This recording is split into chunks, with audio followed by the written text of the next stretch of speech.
तेरा तो प्रभु नानक दे कर हाथ, ज्ञान अंजन सतगुरु दिया, अज्ञान अंधेर विनाश। हर कृपा ते संत भेट्यो, होया मन परगास। तुझे गे अरदास हमारी, जियो पिंड सब तेरा। तो नानक सब तेरी वडियाई, कोई नाव न जाने मेरा। मैं कोटा साई करा, मैं अंध का भंडार।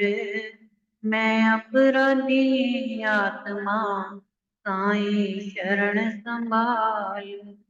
मैं अपराधी आत्मा, सतगुरु बख्शनहार। तो भाग्यशाली गुरुमुख सज्जन मंडली, अपनी समस्त चित्त वृत्तियों को एकाग्र करते हुए अपना ध्यान अपने मन मंदिर में श्री परमहंसों की ओर लगाते हुए श्रद्धा प्रेम सहित मीठे स्वर में बोलिए जयकारा। बोल मेरे श्री गुरु महाराज की जय।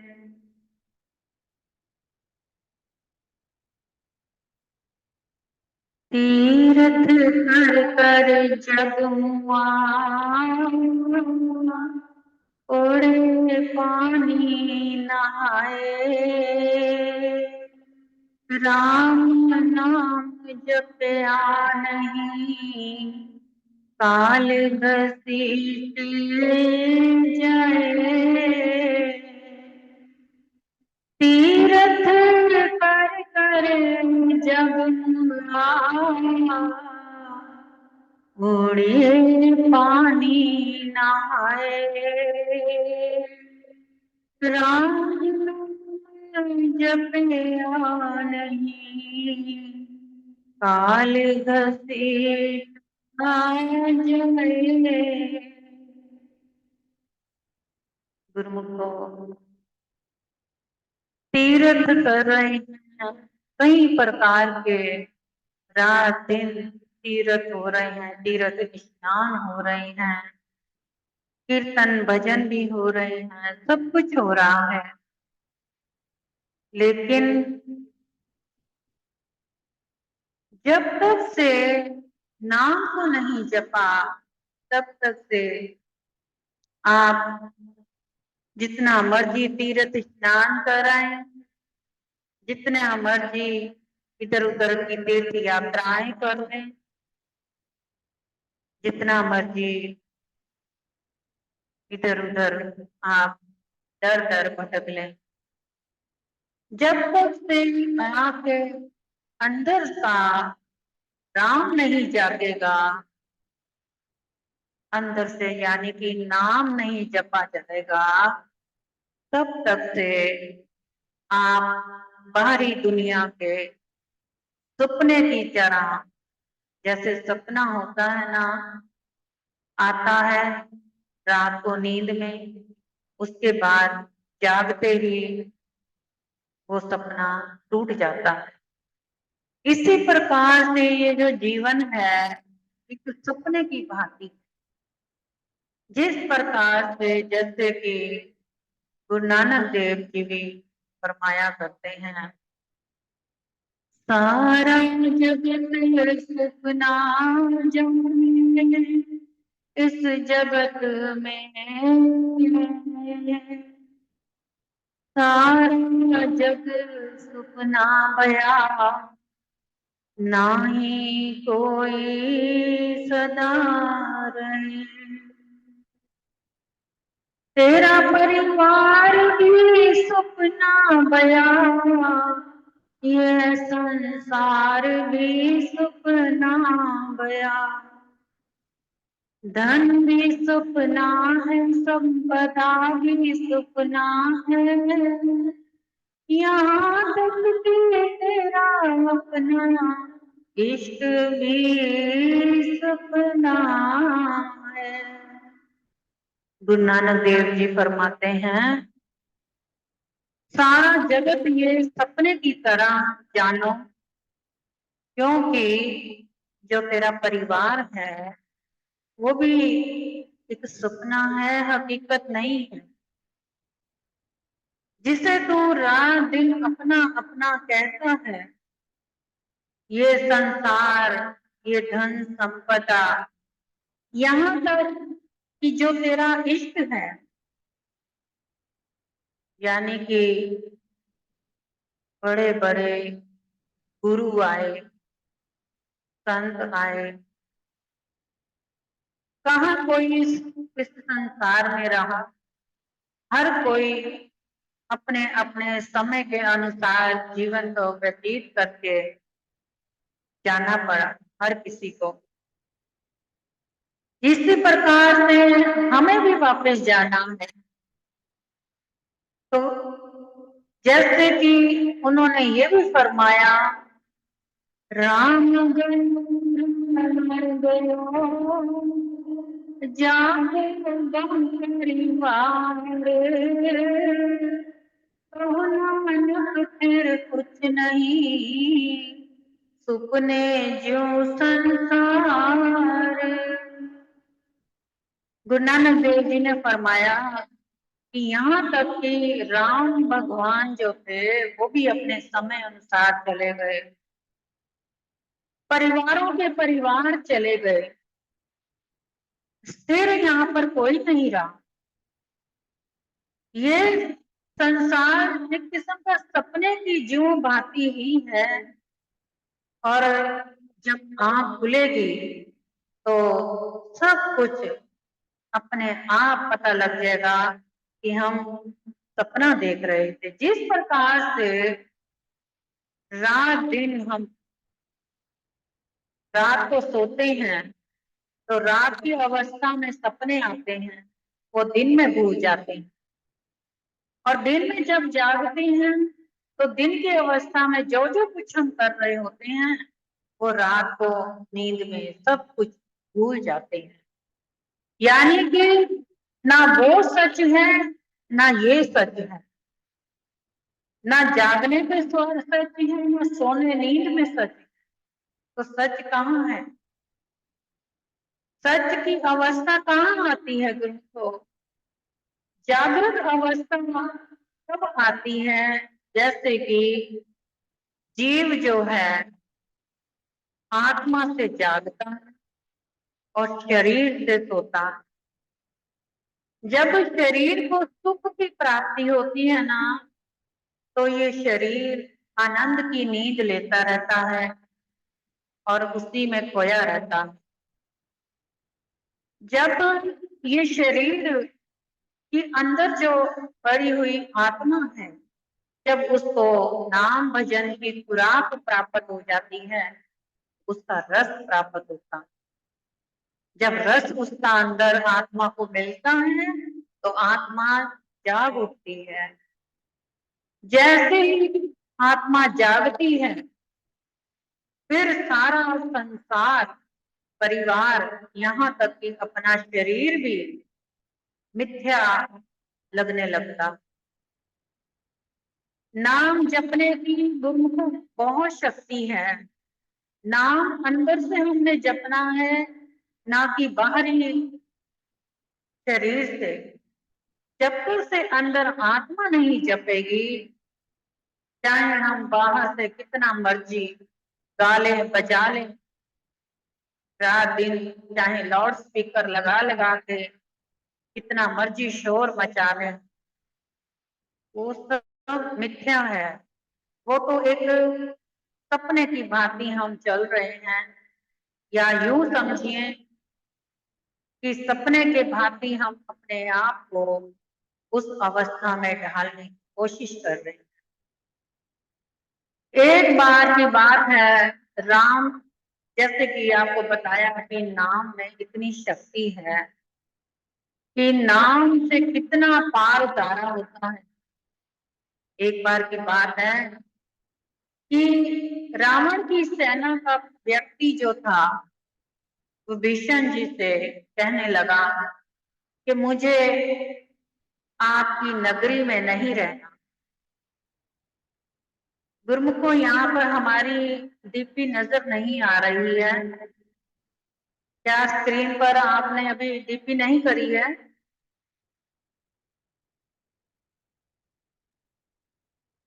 जी दीदी जी, किसने? स्क्रीन आपकी कौन सी चल रही है? आपने आपकी स्क्रीन चल नहीं बदली? नहीं, आपकी चल रही है दीदी जी। हाँ भाई। आपकी ही चल रही है। तो रावण की सेना का जो व्यक्ति था वो भीषण जी से कहने लगा कि मुझे आपकी नगरी में नहीं रहना, क्योंकि मुझे राम से नहीं कोई लेना देना, मुझे रावण से मतलब है। तो रावण की नगरी का ही मैं वासी हूँ, मेरा वहीं पर ही ठिकाना है और मुझे वहीं वापस जाना। तो वो भीषण जी ने कहा ठीक है, अगर तुम जाना चाहते हो तो जाओ। वो भीषण जी ने उसे जाने को कहा तो वो कहने लगा कि ये जो सागर है ये कैसे पार करके जाऊं, कैसे पहुंचूं?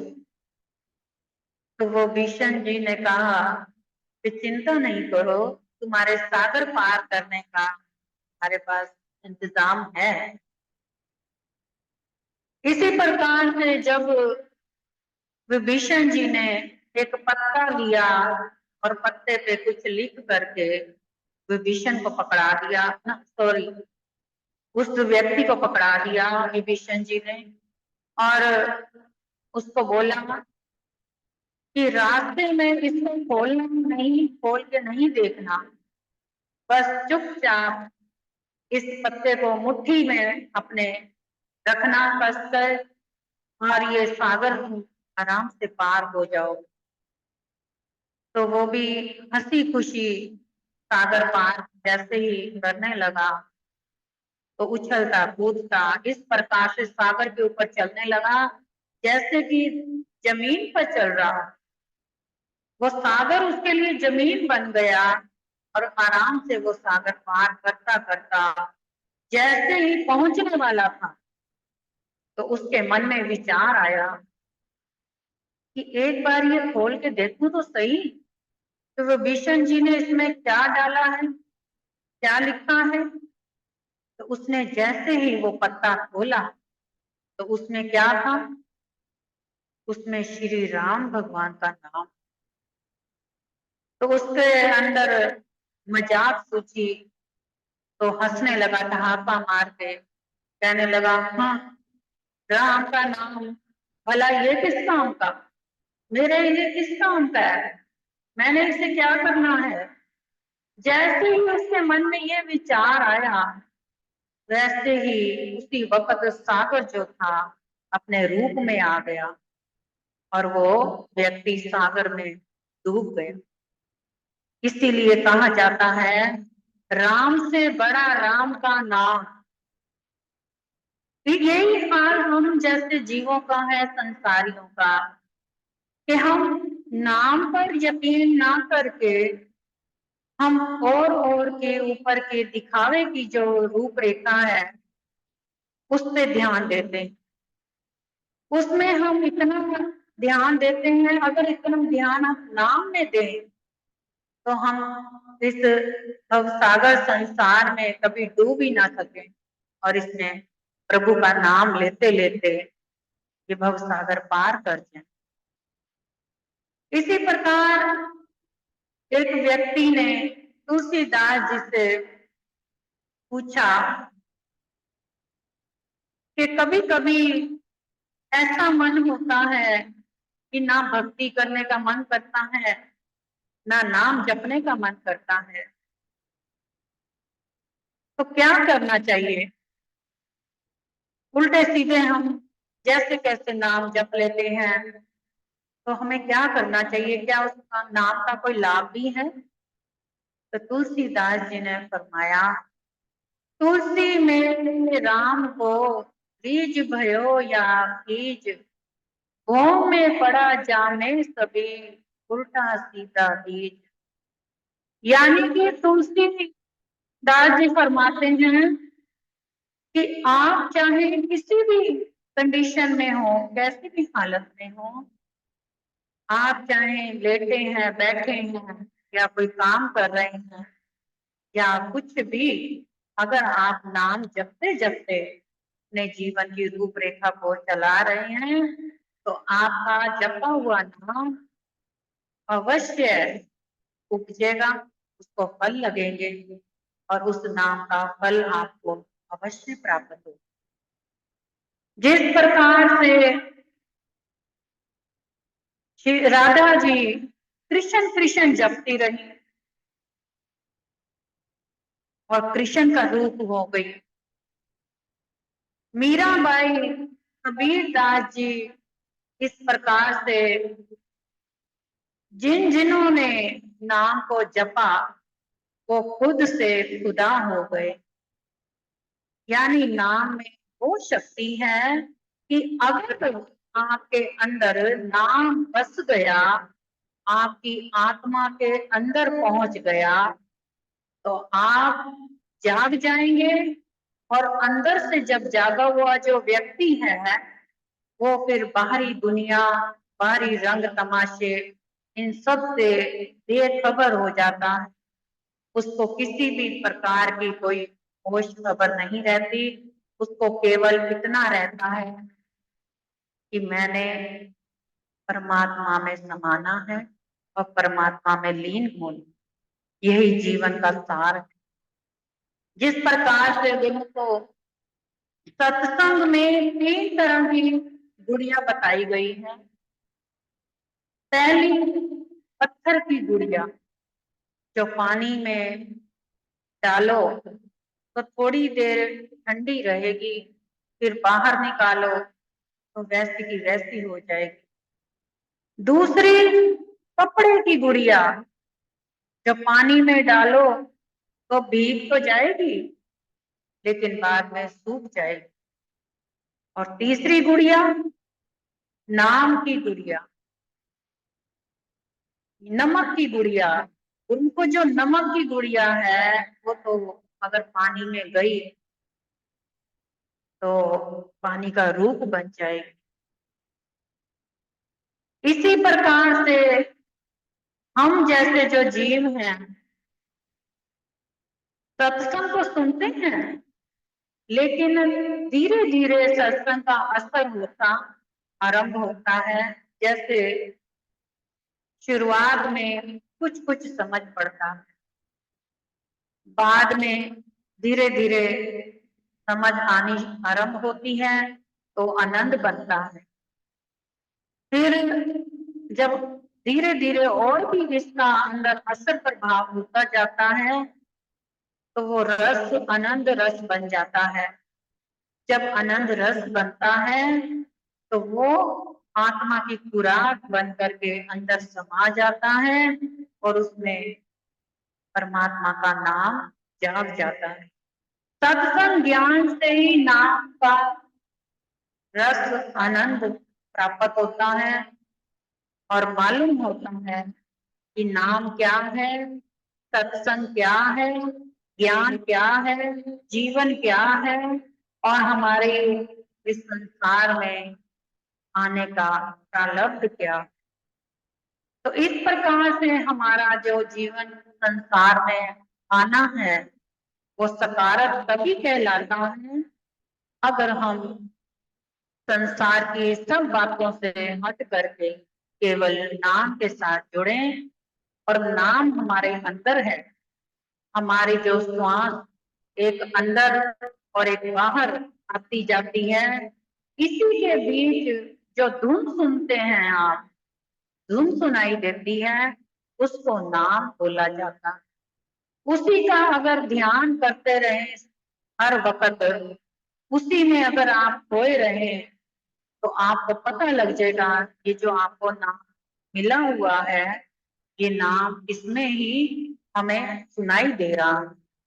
जिस दिन ये नाम सुनाई पड़ गया, आपको समझ में आ गया, उसी दिन आपकी आत्मा जागेगी और आपको आनंद आएगा और आपका जीवन सार्थक हो जाएगा। तो इस प्रकार से गुरु को नाम की कमाई केवल कमाई करें और इससे ज्यादा ज्यादा किसी बारीकी बातों में, बारीकी ज्ञान में, कोई इधर उधर की भाग दौड़ में कहीं भी जाने की कोई आवश्यकता नहीं है। नाम आपके अंदर है। घर बैठे ही आप नाम की कमाई करके आप कहां से कहां पहुंच सकते हैं। तो आपका जीवन भी पार उतारा हो सकता है। ये संसार जो सागर पार करना है, नाम के सहारे ही, इसी में आपका कल्याण। बोल जयकारा बोल मेरे श्री गुरु महाराज की।